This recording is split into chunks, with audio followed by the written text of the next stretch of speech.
Le Grand Matin Sud Radio, 7h, 10h, Jean-Marie Bordry. Il est 8h37 sur Sud Radio. Tout de suite, on accueille notre invité politique. On est avec Olivier Henno. Bonjour à vous. Bonjour. Soyez le bienvenu sur Sud Radio, sénateur centriste des Hauts-de-France. Pardonnez-moi, j'ai dit du Nord, c'était un peu réducteur. Du Nord du pays en tout cas et des Hauts-de-France en général, disons-le ainsi. On va parler du prochain gouvernement. Est-ce que les centristes doivent en faire partie? Sera-t-il bâti d'ailleurs autour d'eux? Pourquoi pas? On va parler avant ça des hommages qui affluent toujours à Alain Delon. Le dernier géant du cinéma français, le dernier samouraï, c'est toujours le dernier qu'on lit à chaque fois qu'on perd un grand acteur. C'était pareil pour Jean-Paul Belmondo. Est-ce qu'on n'a pas l'impression que les Français sont persuadés que le meilleur est derrière eux et qu'il n'y aura pas d'autres grandes époques qui les attendent? Oh non, c'est pas parce qu'on est attaché à une certaine nostalgie ou un goût de l'histoire que on n'est pas en capacité d'imaginer le futur. En tout cas, moi, Alain Delon, j'étais jeune bariste à l'époque et je devais l'accueillir puisqu'il soutenait Raymond Barre. Et je retiens cette immense aura. Quand il rentrait dans une pièce, c'est comme si elle s'allumait. C'est vrai. C'était tout à fait impressionnant pour le jeune que j'étais, mais j'étais pas le seul à être impressionné. D'ailleurs, c'est l'occasion de dire que c'était un temps où les institutions étaient équilibrées. Oui. Il y avait le président qui présidait et il y avait un Premier ministre, Raymond Barre, qui conduisait la politique de la nation. Précisément, sauf qu'à cette époque, en tout cas, ils étaient de la même couleur politique l'un et l'autre. Mine de rien, c'était sous Giscard. Oui, après, il y a eu les cohabitations. Exactement, voilà. Mais ça arrivera juste après. Tiens, précisément, on parlait d'Alain Delon, une scène mythique, notamment d'Alain Delon, et une réplique culte. C'était dans le film de Visconti, Le Guépard. Si nous ne nous mêlons pas de cette affaire, ils vont nous fabriquer la République en 2 temps, 3 mouvements. Si nous voulons que tout reste pareil, il faut que nous changions tout. Tout doit changer pour que rien ne change. Est-ce que c'est pas en ce moment l'attitude et la conviction d'Emmanuel Macron qui, malgré sa défaite aux élections législatives et européennes, tente de bâtir une majorité autour du centre? Alors ça, c'est l'Ecclésiaste. Mais en tous les cas, nous, UDI, le groupe Lyot à l'Assemblée ou le groupe UC au Sénat, dans cette configuration, on a vocation à faire en sorte qu'on puisse gouverner. Et nous voulons refuser toutes les postures. Il y en a qui sont tentés par des postures et de dire on attend les présidentielles de 2027. Mais non, nous sommes en 2024 et il faut gouverner. Et il y a un certain nombre de talents politiques qui peuvent tout à fait occuper des fonctions éminentes. Nous voulons gouverner, les centristes du Sénat notamment. Les centristes du Sénat Avec notamment. Qui ? Alors, je pense déjà, il y a la question du Premier ministre, mais pas seulement. Il y a un certain nombre de personnes qui sont en capacité d'être Premier ministre. Le président des Hauts-de-France, Xavier Bertrand, il s'y est préparé cet été. François Bayrou, il y a longtemps qui s'y prépare. Gérard Larcher, Hervé Marseille peut jouer le président du groupe centriste et du groupe centriste un rôle majeur. Et puis ensuite, vous voyez, moi je suis assez attaché aussi à l'histoire. Je connais l'histoire de la 4e République. Il faut pas seulement s'interroger sur le Premier ministre, mais dépasser la logique des partis et puis constituer un gouvernement de talent qui puisse être en capacité de gouverner et de fixer un objectif. C'est la question de la question sociale qui viendra en premier. Mais justement, vous parlez de la 4e République, vous y faites allusion. Aujourd'hui, les centristes ont un certain nombre de sénateurs, quelques députés aussi, mais électoralement, ils ne pèsent pas très lourd. Dans des élections européennes, par exemple, on ne les a pas vus. Est-ce que c'est pas le retour à la 4e République que de voir des partis qui pèsent pas si lourd que ça aux élections devenir les pivots et les pièces indispensables d'une majorité? La majorité, elle doit se construire avec toutes celles et tous ceux qui veulent faire preuve de bonne volonté. Et je pense qu'on a vu déjà l'élection de la présidente de l'Assemblée, Gaëlle Braun-Pivet. Eh bien, c'est autour de cet axe que doit se construire la majorité pour gouverner avec un Premier ministre, mais aussi un gouvernement qui dépasse la logique des postures partisanes. C'est ça.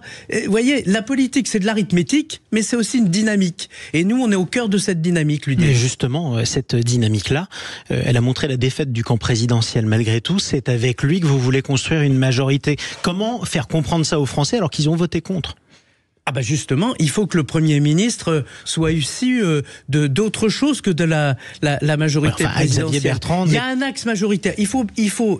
Au fond, personne n'a gagné.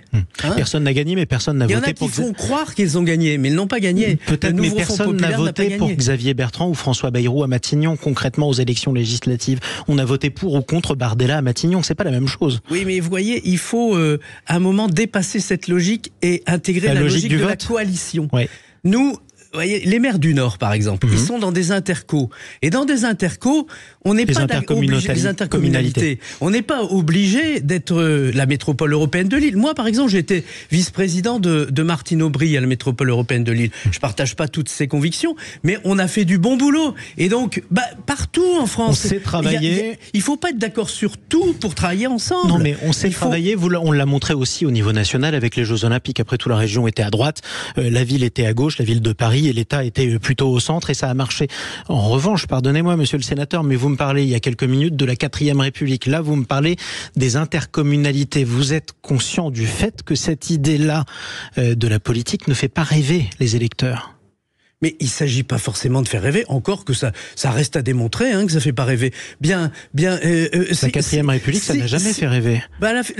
On a été sévère avec elle, c'est logique. Il fallait faire le storytelling de la 5e. Mais la logique, elle peut être extrêmement constructive si on arrive à se mettre d'accord sur quelques objectifs. C'est ça et par exemple, moi je crois que c'est la question sociale, mieux rémunérer le travail, c'est la question centrale. Et à ce moment-là, on remobilise les partenaires sociaux, le paritarisme et les associations, et ça refait logique. On apaise le pays et rester d'accord. Vous parlez de la 4e République, sa première caractéristique, c'est que les gouvernements tenaient moins d'1 an.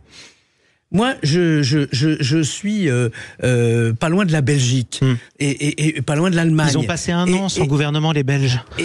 Mais en fait, on est dans la logique de la 5e République. Oui. La logique de la 5e République, c'est celle du chef. Mais là, les Français n'ont pas voulu ça.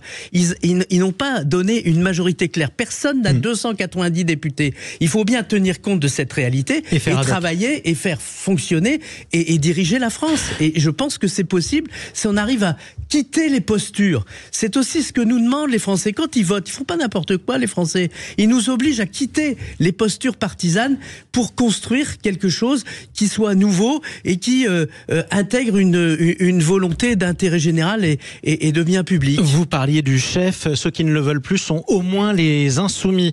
Les Insoumis qui menacent de déclencher une procédure de destitution d'Emmanuel Macron s'il ne nomme pas Lucie Castet, la prétendante du nouveau Front Populaire, à Matignon. 1, est-ce que c'est réalisable? 2, est-ce que c'est légitime de vouloir le destituer pour ça? C'est irréalisable, illégitime et irresponsable. C'est comme si quelqu'un, on vient d'avoir les Jeux Olympiques, n'avait pas été médaillé olympique et qu'à l'issue de la partie ou du match, il voulait brûler le stade. Voilà, on brûle pas le stade. Et pourtant, ils ont eu la majorité relative à l'Assemblée nationale, le nouveau Front Populaire. C'est pas une majorité relative. Ils ont 72 députés.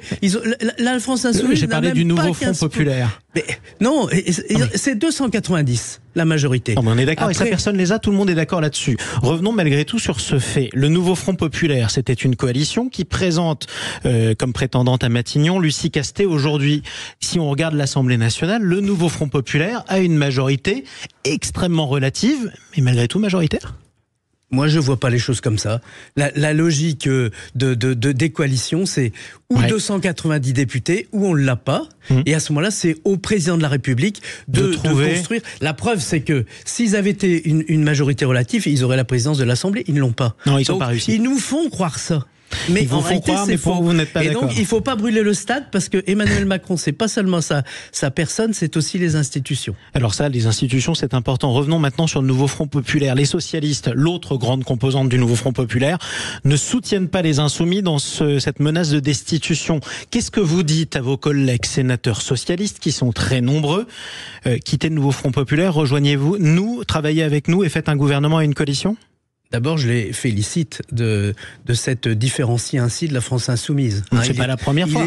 Il était plus que temps. Et sur une question essentielle comme ça, c'est une bonne chose. Et donc, évidemment, c'est la gauche d'accompagnement. C'est la gauche social-démocrate. Et elle a vocation à travailler. D'ailleurs, je vais vous dire, il y a une chose qui est intéressante dans cette affaire, c'est qu'il me semble que ça révèle aussi que des gens comme les socialistes ne vont pas voter aussi facilement que ça une motion de censure. Et il se pourrait bien que ce gouvernement qui puisse se construire autour de talents parlementaires, parce que je pense qu'il faudra une solide expérience parlementaire, ceux que j'ai cités précédemment l'ont, et bien, je pense que à ce moment-là, il se pourrait bien que ce gouvernement dure plus longtemps que ce qu'on dit. Du Parti socialiste aux Républicains en quelque sorte.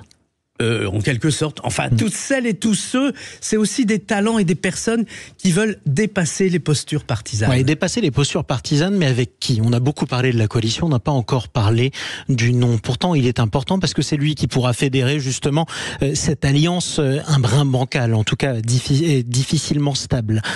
Qui peut être Premier ministre pour vous? Est-ce qu'Hervé Marseille, le patron de votre groupe, est un bon Premier ministre? Ah ben il en aurait le talent, le rayonnement. Il sera reçu c'est au par président de la République à désigner. Oui, c'est toujours à lui, mais il le recevra. Puis après il y a la question de l'envie, du désir. Et ça, vous êtes mieux placé que nous pour le savoir. Il y a Hervé Marseille, Est-ce qu'Hervé Marseille a envie d'être Premier ministre? Il y a Xavier Bertrand, il y a François Bayrou. Ah bah ça, il faudra lui demander, mais il fait pas. Il y a Gérard Larcher. Est-ce que vous l'engagez? Est-ce que vous l'encouragez?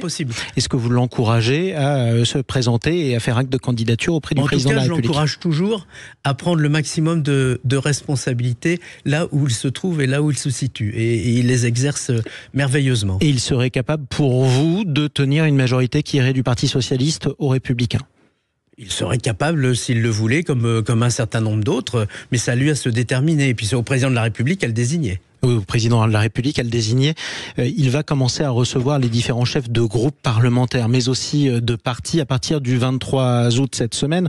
Il recevra aussi Lucie Castet. Elle n'est pas chef de parti, elle n'est pas chef de groupe. Est-ce que c'est normal qu'il la reçoive?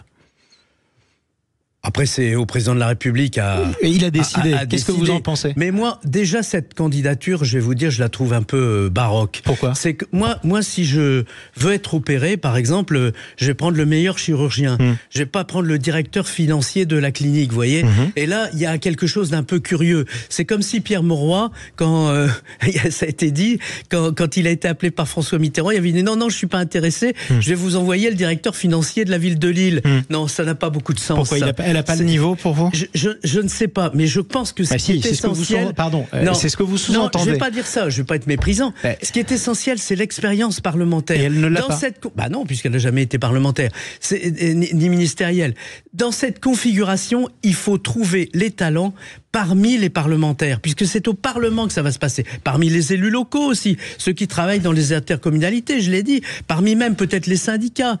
Mais je pense qu'il faut des personnes qui aient une véritable expérience politique. Ceux qui étaient des déjà professionnels en quelque sorte. Des professionnels et pas des amateurs comme le voulait à son époque Emmanuel Macron. En gros, on en revient à cette phrase de l'Ecclésiaste, tout doit changer pour que rien ne change. On reprend les mêmes et on recommence. Bah écoutez, je suis un amateur de l'Ecclésiaste, mais en tous les cas, il faut se donner une nouvelle ambition et pas attendre 2027 pour travailler pour les Français, et notamment sur cette question sociale, parce que ça va être chaud à la rentrée, sur l'agriculture aussi, sur un certain nombre de sujets, et donc il faut se mettre au travail très vite. Vous savez, Coluche, il disait qu'avant l'heure, c'était pas l'heure, et après l'heure, c'était pas l'heure. Eh bien, aujourd'hui, c'est l'heure, et Emmanuel Macron doit désigner le Premier ministre. Sauf que comprenez, monsieur le sénateur, que beaucoup d'auditeurs qui vous écoutent sur Sud Radio en ce moment vont se dire à quoi bon redonner les clés à ceux qui nous ont mis dans cette situation? Mais c'est un peu un regard sévère. Je crois que ceux qui nous ont mis dans cette situation, c'est plutôt ceux qui n'avaient pas cette expérience ministérielle et parlementaire. Nous sommes la 5e puissance du monde tout de même, voyez. Oui. Et donc, avoir ce regard critique sur la France en permanence me paraît extrêmement ça aide à progresser également. Ça peut-être, certes, mais un peu d'esprit critique et fécond, pas trop. Il faut aussi se projeter dans l'avenir. Mais moi, je pense que compte tenu de la configuration, il faut absolument que le gouvernement soit constitué autour d'expériences parlementaires et ministérielles. Alors, dernière question et priorité aussi à l'actualité, même quand elle est internationale. Un gouvernement devra décider, quel qu'il soit, de la politique étrangère de la France. On l'apprend il y a quelques minutes, une roquette tirée par le Hamas s'écrase tout près de Tel Aviv. C'est le Hamas qui a revendiqué le tir. Comment une coalition aussi large, de la gauche à la droite en passant par le centre, arrivera à parler d'une seule voix pour la France, et quelle doit être la position de la France face à ce conflit? Est-ce qu'il faut un cessez-le-feu ou pas? Alors, j'ai parlé tout à l'heure, lorsqu'on a parlé d'Alain Delon, de revenir à l'esprit des institutions. Le président a le domaine réservé et c'est lui qui a la responsabilité de la politique étrangère. Et le Premier ministre conduit la politique de la nation. Je pense qu'il faut retrouver cet esprit de la Ve République et que le Premier ministre ne soit pas un collaborateur. C'est pour ça qu'il faut une expérience parlementaire. Et donc, qui au Quai d'Orsay? Et bien évidemment, la voix de la France s'est invitée à faire la paix. Mais vous posez la bonne question. Il n'y a pas que la question du Premier ministre. Il faut un certain nombre de talents, notamment sur les questions régaliennes, avec des expériences parlementaires. Constituer une dream team, en quelque sorte, pour gouverner la France. Eh bien voilà, un vaste programme. Merci beaucoup. Merci à vous. Olivier Henno, sénateur Union centriste de la région des Hauts-de-France, tout simplement. Il est 8h52 sur Sud Radio. On va reparler politique dans une bonne demi-heure. Quel gouvernement voulez-vous? Cette procédure de destitution menacée dont la France insoumise menace Emmanuel Macron est-elle crédible ou pas? Prenez la parole au 0826 300 300.